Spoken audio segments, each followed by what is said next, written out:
Therefore, I'm going to say, Mala show and when they make a cassa. Many about many of them would say me how be a war so I would be numb on my would the chinchia also. We are open a war and I said 5 blood and a how and I said there be a stroke and a how and I bear my wire and one passo and I there be Nipa open visa 1 until I own your visa and I will be open crater. Why are we young crater and I said the Italian now why. But what is your family number? Ewa habaya every year juma. Ajuma bia me yama bia wo ho habaya ebe yi na de aka ho aya bia ma ama bibia atutu yama. Ama hawa eda wo so no afi wo so. Na wo so anya wo fa odi. Nti ba bia wo bia no. But what is your family number na frame me. Wo frame me a wo so ebe da no sire. Food and transport for Omaya and Shushimo Ahu Juma Paye. Until Mamma to me crata, young fan year Juma, and Bois, we are Sifa and I be Piat. I'll be a thousand million,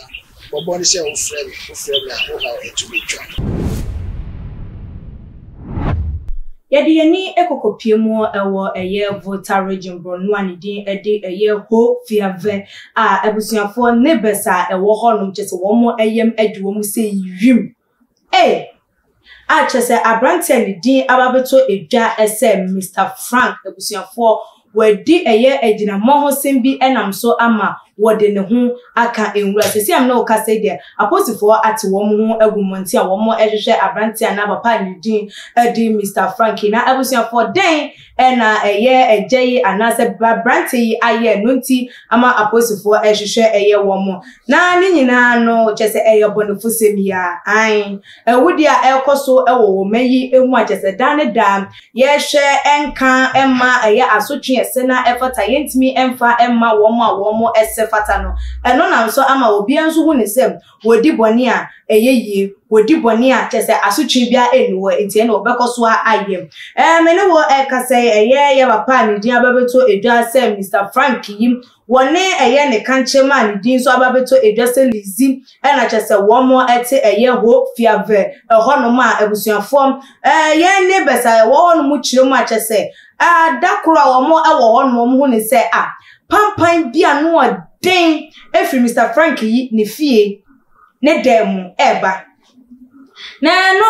enche na chese once na nsusu atu ne na me ye fie honom ne mpoma ehunti no na ma wo mka se dabi abrante for the past days ni enya de se ye hu no ewo eye around na ebiem so ne kanchima so enya de se ye ni ete eye de etwa ewo no so nti enya chese wo mo enkonom kokopupunu ne no mo hwa de kodia ekoso ewo dem wo nti amma ye once na ne de keka nwatu egu eye edan wo ebia na chese wo hyemu na wawu na ebia wo bi ennimu edia na ne wo makoba aposifo amane abusua wo mo kokobu punu eni a I'm ready abesim the second. Abrante yi akum ne kanchima eye lizim de no ahye eye double decker refrigerator emu na chese weja abaya no eho eko na chese akwakoye arokosem akwakoye asefem sem akoye apofuno esem na ebre chese ensem no eko so sa wo mugu punani o mani boss ade no so no se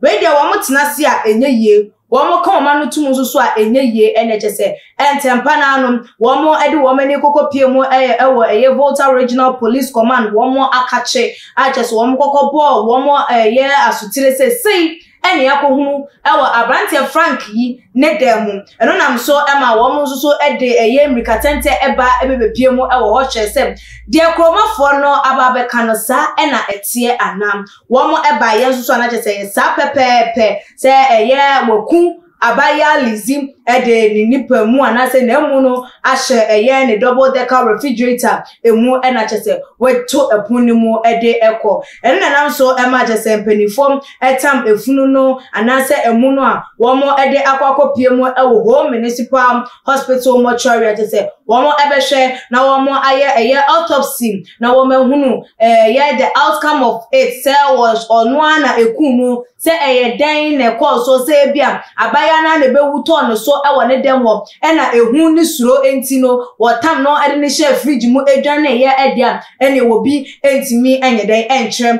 ye nhwehwemu no ene betimi anano adadiem se wono anekun no se abaya na wuye se ye den nanam so anu nti abaya no etimi to anananom ewo eye ense edonum ebra emu no wo mo ebeye autopsy no ayede awie no ena chese ebetimi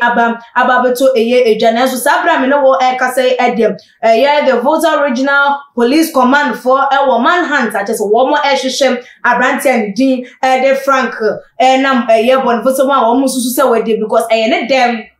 ena wo mo ekoko hunu ye se eye abaya na se ne kanchima lizino wo ye den wo a woda eye ne double decker refrigerator emu enontino wo mo de ensem no ababeto abonti aje se wo a wo be hunu eye abrantie no ewo baabi a wani ebesi ne so ana se wo be hu abrantie be je se ne so aye ne kra wo pe baabi de ne ho aye de abo eye agya no na ene wo susu wayi eye aposifo asutire ama wo mo ehunu se eye mo huni paso mesi wo benti bi na mo be susu se bia na wo benim wudi ana bonefosem na akoso no hu ebi na wo mo susu atimi etu anamom ama wo mo nsaso ni mu na ne ano twetwe bia wo se wo mo eno no entwetwe no atimi akoso na yetimi ehunu de enam so ena ma eye abaya lizi watimi atu ananom ewo eye ensedo a ye emu no ekokopie mu ewo ni fridge no watimi di nchemu ababeto eye abontina busia and the free eye Volta region eba no eno no achese obi enso etimi ekum eye ne kanchima ede no ahye eye double decker refrigerator emu nensem we beto abontin na amadodo na akasa ede afa eye ho se there be the rate at which as they say young men any ebiemu nsusu ne emebunu no edi dwumedi bone no eni enyan asefem asempenifo anhwe momentu wo nan amfa ensi wo no man nyanyoma bi ese na fatapa edia ebedru mrebi no nipakum ebeye easy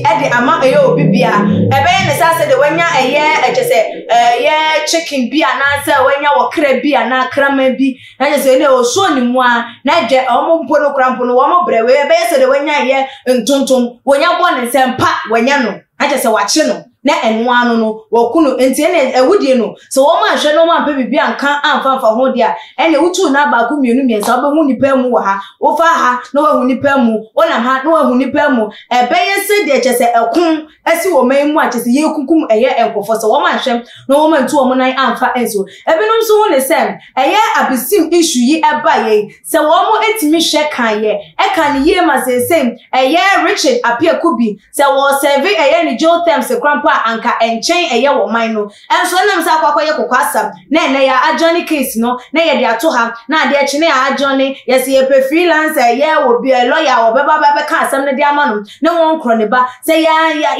like asam ne ba ye na ki see no so eye de sena effortam anka obi di ewu a wono so ebedwe hu mienu miensa ansa na otu na ma na so hu ne say obi di ewu yakum eye obi wakaso yakum obi ewo abesim ni nyina mu ne ehu de ekọ ede akọ akokoduru dia ene eme nsusu no me wakonya se minsumetimi eku eye obi free of charge na ema no nsusu yema ye ni na wo because emema na mo ne wo mo etwe eye mpena no nipa no unim eye ne tiri mu asem ana so unim adwen awafa ede afa eye wo nti unene na ma na wo nsusu adwen ho ana so wa wateki eye anam eye smart move ain we play wo cast wall because na wa koto eye nipa bonifo bi ensem ama wanfa wo anya hanam ama eye ne se abusia wo hwe eye emebuni anamontuo ne nneoma ekoso ya den ena wo so betimi aka ede afa honamontuo be ne mpenifo entu